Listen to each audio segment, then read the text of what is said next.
এমন কোন দেশ পাওয়া যাবে যেখানে যুদ্ধাপরাধী দেশে থাকে, সামাজিক রাজনৈতিক কাজে অংশগ্রহণ করে, নির্বাচনে অংশগ্রহণ করে, এমপি হয়, মন্ত্রী হয়, এরপরে তাদের বিরুদ্ধে যুদ্ধ অপরাধের অভিযোগ আনা হয়? এমনটা কি যুক্তিতে টেকার মতো কোনো ঘটনা? জামাত ইসলামী কোন অবস্থায়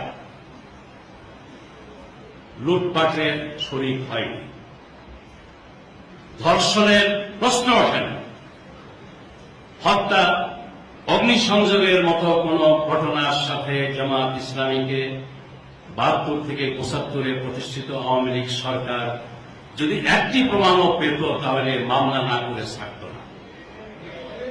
আমি পার্লামেন্টে, পঞ্চম পার্লামেন্টের চ্যালেঞ্জের সুরে বলেছি, অষ্টম পার্লামেন্টের চ্যালেঞ্জের সুরে বলেছি, ধর্ষণ, লুণ্ঠন, হত্যা, অগ্নিসংযোগ এই 4টি ক্রিমিনাল অফেন্সের কোন একটি অভিযোগেও জামাত ইসলামীর পরিচিত কোন নেতার বিরুদ্ধে বাংলাদেশের কোন থানায় একটি জিডি হয়নি, একটি এফআইআর হয়নি। ৩৯ বছর পরে যদি কিছু ব্যক্তিকে চিহ্নিত করে তাদের বিরুদ্ধে মামলা তৈরি করা হয়, সেই মামলা হবে সাজানো মামলা। সেই মামলাটাই হবে মিথ্যার ভিত্তিতে, মামলার বাদী বানানো হবে মিথ্যা, মামলার আসামি সাজানো হবে মিথ্যা।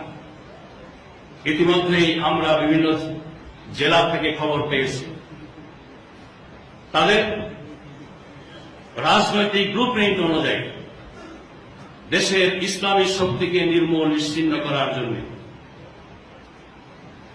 সাক্ষী এবং বাদী বানানোর জন্য একদিকে লোভ লালসার অফার দেওয়া হচ্ছে, অন্যদিকে ভয় ভীতি প্রদর্শন করা হচ্ছে।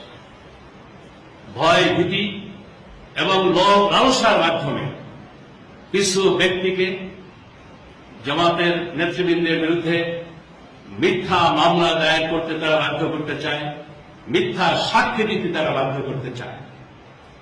এটা হবে ইতিহাসের জঘন্যতম মিথ্যাচার। আর মানবতা বিরোধী অপরাধের বিচারের নামে মূলত এটা হবে মানবতার বিরুদ্ধে সবচেয়ে জঘন্য অপরাধ।